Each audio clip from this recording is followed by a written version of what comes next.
my side. Unang-una, masabi ko yon na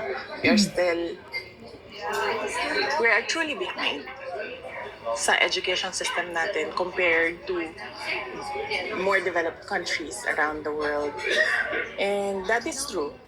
That is an observation. That is a fact of the Philippines. And I have all the right to say kung ano yung katotohanan ng bansa natin that is covered by the freedom of speech and expression natin. So, dapat siguro walang magalit.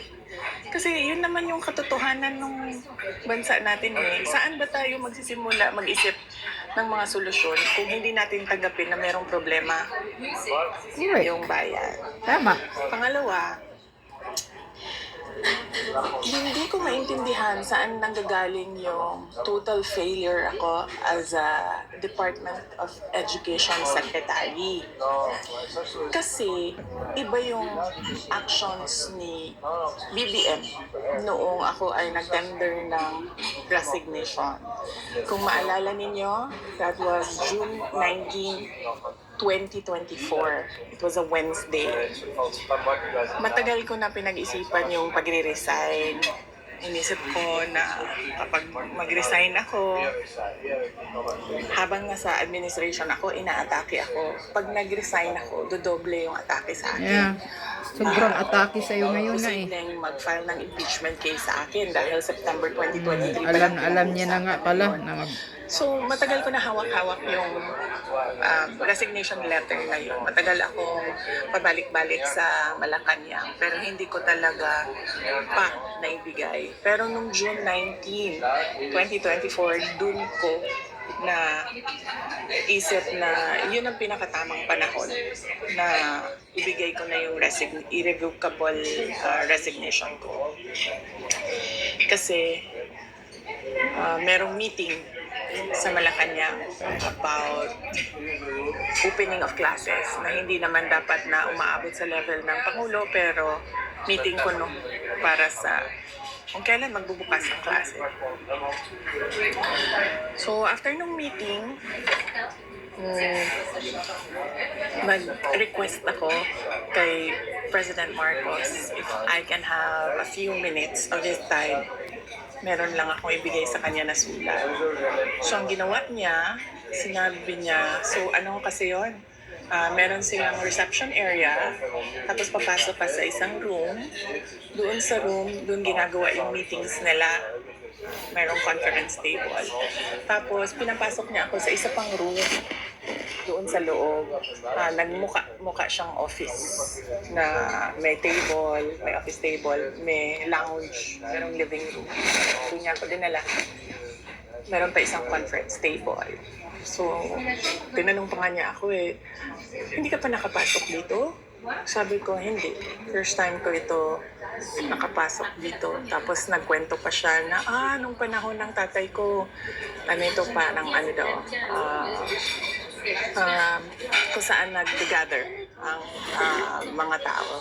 Tapos, gusto niya daw yung view na yon doon, kaya ginawa niyang office. Bangag. Kung si Auntie Claire talaga ang bunganga, walang alam, hubang spokesperson.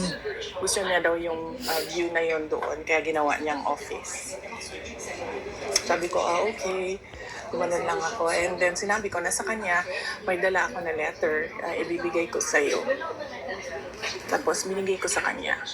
And then, nung pinasa na niya, ang sabi niya, why? Tanong siya sa akin, bakit?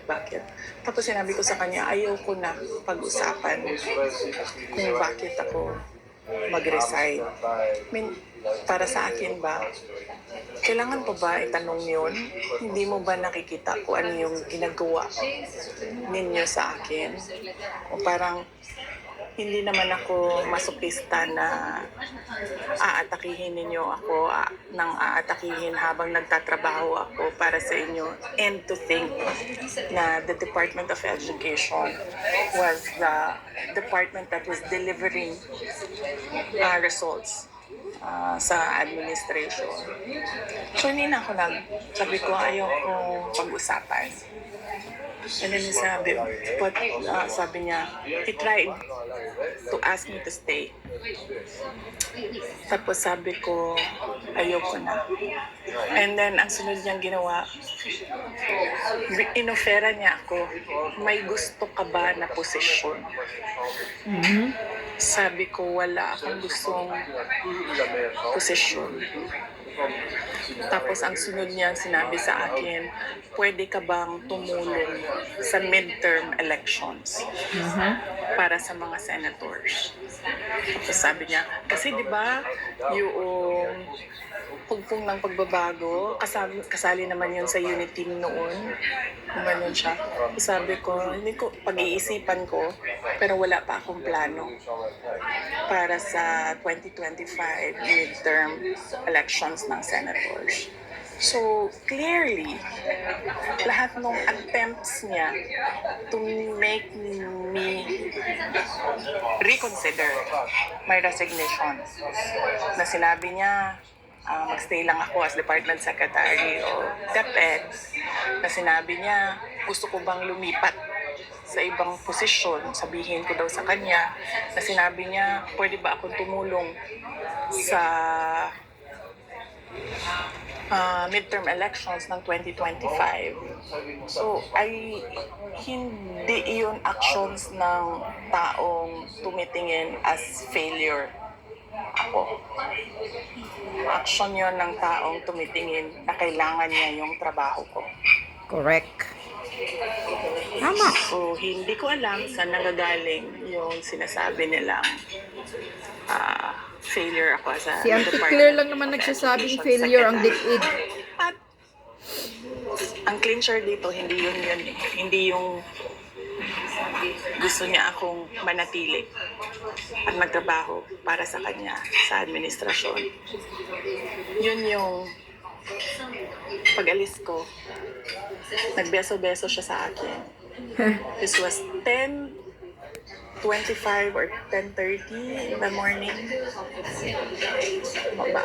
Sa oras ko. Umaga pa, 10:30 in the morning. Sigurado sa oras.